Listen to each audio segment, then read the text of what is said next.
Right now on Jamaica News Page tonight, we're following several developing stories.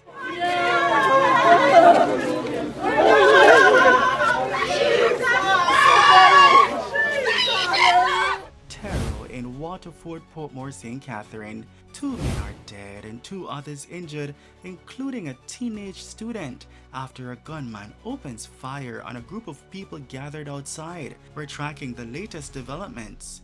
Also tonight, a major police operation turns deadly in St. Catherine. 5 men killed and an officer injured in a series of confrontations stretching from the Bogwalk Gorge to Spanish Town. What investigators are now revealing about the murder that may have sparked the manhunt. And a growing debate over relocation plans for Parottee. Parottee people them, they gone all about and they run up and down. Now we there so. We give thanks to God, because we are doing what we have to do. We don't get nothing from them. We're glad for some local food where some people send come give it. And we're not leaving here, so because this is our home. Where we are going to go? Where we no want to put it? Residents devastated by Hurricane Melissa say they're not leaving their community. Tonight, fishermen and tour operators are pushing back against the government's proposal. Plus, Madam Speaker, we want to remove the incentive. We want to remove the incentive for land scamming. Remember, government lands belong to the people. It is bought for development. People are squatting on lands reserved for schools, clinics, roadways, and even one historic site. the government moves to crack down on squatting and land scams. The new measures being rolled out and what they could mean for thousands of Jamaicans living on crown lands. And there's good news tonight, a major boost for healthcare in St. Elizabeth as Black River Hospital receives a critical equipment to help care for newborns and young patients as recovery efforts continue after Hurricane Melissa. Welcome back to Jamaica News Page tonight, news that keeps you connected to what's happening across Jamaica, and we're powered by viewers just like you. Please click subscribe and tap the notification bell to stay connected. Thank you for joining us, JC Williams. Jamaica News Page tonight starts right now.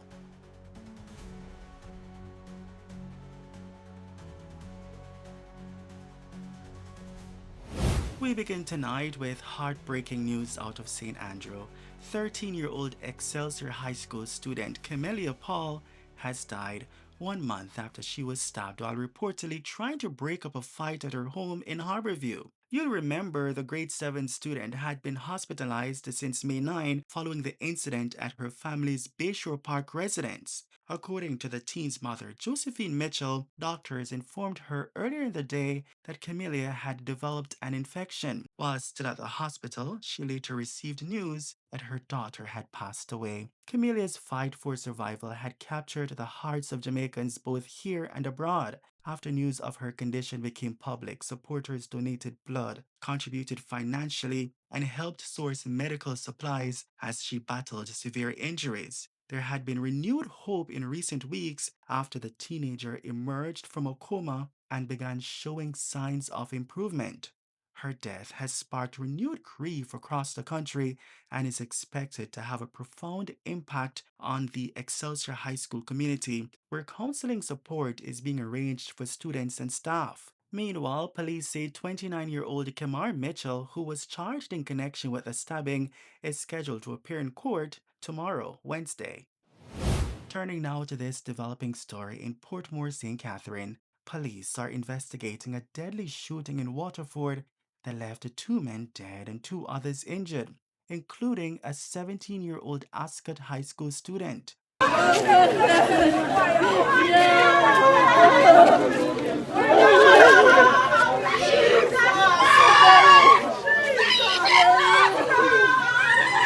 Somebody. The deceased have been identified as 26-year-old Antoine Andre Reed, otherwise called Gong, and 26-year-old Sahid Roach. Reports indicate that shortly after 10:30 Monday night, a group of people were gathered at the intersection of Logwood and Dias Roads when a motor vehicle drove up. A man reportedly exited the vehicle and opened fire on the group before escaping. All 4 victims were rushed to hospital. Roach was pronounced dead shortly after arrival, while Reed later succumbed to his injuries. The two other victims remain hospitalized. However, as of news time, their conditions are not yet known. Investigators have not yet established the motive, and the Major Investigation Division has joined the probe. And still in St. Catherine, a major police operation has left a total of 5 men dead and a police officer injured. In the first incident, 4 men were killed during an alleged confrontation with police near the Bogwalk Gorge on Tuesday afternoon. The incident forced the closure of the major roadway for several hours as investigators processed the scene. Senior Superintendent Hopton Nicholson says a police constable assigned to the Linstead Police Station was also shot during the operation. The officer remains hospitalized in what has been described as serious but stable condition. Investigators say 2 illegal firearms were recovered from the scene. Then, just hours later, investigators say a fifth suspect who allegedly escaped the initial confrontation was tracked to the vicinity of G.C. Foster College in Spanish Town. A second confrontation reportedly ensued and the man was fatally shot. Investigators say another firearm was recovered. Reports suggest the operation may be linked to the murder of 51-year-old Clarendon teacher Rohan Williamson, whose body was discovered at his home in the Prospect community on Tuesday morning. It's understood that about 5 a.m., residents heard explosions and alerted the police. When officers arrived at the location, they reportedly found Williamson suffering from multiple gunshot wounds behind his home. He was assisted to hospital and later pronounced dead. Mr. Williamson was a specialist math teacher at the Prospect Primary School. Up to news time, authorities had not released the identities of the 5 men killed during the alleged confrontations with the police. Investigations into the murder of Mr. Williamson and the subsequent incidents remain ongoing. Alright, so morning. You see that girl in my just video? She's a stray. The stray will come in my community and she can't remember where she come from. So if you send out the video please, because we are trying to locate our people. It's a Greenwich town and she probably come from somewhere near. So you just send out the video and see if we can find our people, alright? Them no want to send her out of the yard. She just end up in my virgin yard and as you can see she did so asleep. So we are trying to locate our people. So we send out the video for me please. We'll see if we can find our people fair. In other news tonight, the government is moving to crack down on squatting and land scams while attempting to regularize thousands of Jamaicans living on Crown lands. The announcement came Tuesday from Minister with responsibility for land titling, Robert Montague, during his sectoral debate presentation in Parliament. Madam Speaker, we want to remove the incentive. We want to remove the incentive for land scamming. Remember, government lands belong to the people. It is bought for development. People are squatting on lands reserved for schools, clinics, roadways, and even one historic site. This is a massive cost to rehabilitate and recycle areas after it has been informally settled. We have met with all the MPs with a squatting challenge.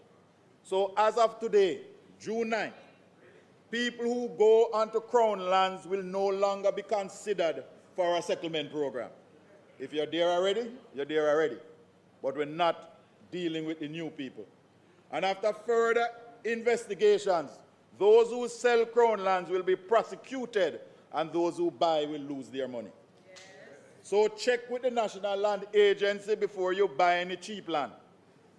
Buying land is not like buying rice and flour.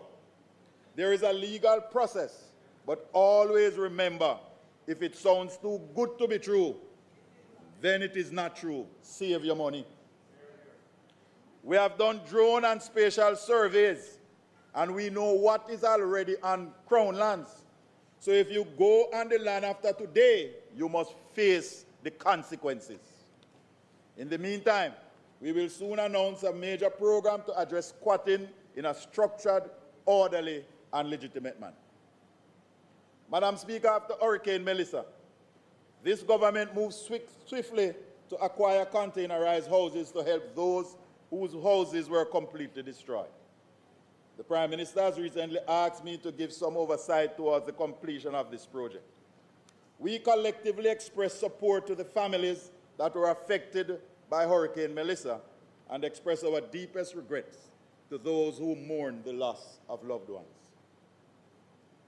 As I gather the facts, examine the systems, and move to build out the units for our fellow Jamaicans, I make an appeal for us to be united as a nation in this effort. I seek consensus, not confrontation. I seek help, not hindrance. I seek solutions, not setbacks. The people need solutions, solace, and stability. At the same time, the government says it is working to address the country's significant land titling backlog, estimated at roughly 600,000 titles. And in St. Elizabeth, some residents of the Hurricane Melissa ravaged community of Parottee are pushing back against government plans to relocate them. Prime Minister Andrew Holness recently announced that residents living along the vulnerable coastline would eventually be relocated as part of the recovery effort. However, several fishermen and tour operators say they have no intention of leaving. Come on and them carry things and them no left. Nothing for Parottee people them. They gone all about and they run up and down. Now we there so. We give thanks to God because we are doing what we have to do. We don't get nothing from them. We're glad for some local food where some people send come give it. And we're not leaving here so because this is our home. Where we are going to go? We don't want to put it. We're there so already and we enjoy ourselves. Each one help one another because we help one another. We don't get no help. Right, Coco? Yes, right. So we give God thanks for that. Yeah. Nobody no save where God save. Nobody no have no right over we have no right. So if anybody have anything to say, they come to we make we say. Yeah. Because if we help what we want and we get food to eat and drink and put up back a place and live forever and give God thanks. Yeah. We are in this system for the whole of us. So if we don't see 900 people come on, we speak for everybody because we are here for everybody. We don't have no help from nobody, we get help from who is around here. You understand me? No. We live after the one not tell me what did Andrew Holness talk to you guys? Did Andrew Holness come have a meeting? Prime Minister have a right to say what he wants to say for around the world. But you have your full right to talk what we want to talk. Yeah, I am. Me is a fisherman. Me is a tour driver. Me can't fly am. Me have time, yes sir. But if me broke right now, I should go area for me not gonna flick him bar right now. For me have people should come to really never turn them back. There is no plot of land which have been used for farming within this area, right? Most of the residents they benefit from the sea. Ready to area of this and there's no town hall meeting. And you just hear that you have to relocate it. Blocks, steel, sand, and other construction materials are evidence that the rebuilding process is far advanced here in Parottee, and two-story buildings like the one behind me are even clearer evidence that the people intend to rebuild in the only community they say they've known, which is why their response is clear. Well, I'm like my third generation fisherman in my family. So if Andrew relocate me, I don't have nowhere to put my equipment on my boat. So I cannot leave. After Hurricane Melissa, I myself have spent over $5 million to renovate my house. And to hear that I have to relocate, that's not nice. And I'm not going to live in any container house. While acknowledging the devastation caused by Hurricane Melissa, many insist they would rather rebuild than relocate. The government says any relocation process would be gradual and designed to protect residents' dignity, livelihoods, and property values. The discussion is expected to continue in the coming weeks. And finally tonight, some good news from St. Elizabeth. The Black River Hospital has received approximately $20,000 worth of critical medical equipment to strengthen pediatric care at the facility. The donation, facilitated through the Rotary Club of St. Andrew North, Rotary International, and United Way Worldwide, includes an infant incubator, infant warmer, phototherapy lamp, and infusion pumps. Officials say the equipment will help improve care for newborns and young patients while supporting healthcare workers who have continued serving the community despite extensive damage caused by Hurricane Melissa in October 2025. Regional Director of the Southern Regional Health Authority, Michael Bent, says the donation comes at a crucial time as recovery efforts continue. The hospital serves more than 150,000 residents across the region. Such a great initiative for communities still recovering from the effects of Hurricane Melissa. The donation represents more than just new equipment.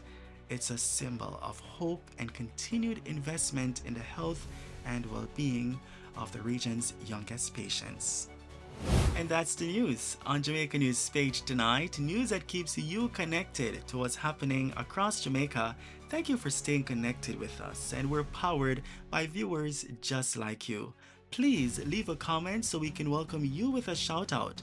Thank you for joining us, Jason Williams, and also thank you for watching Jamaica News Page tonight. We'll see you in the comments, and be sure to like, share, and join us again for more news. From all of us here, good night.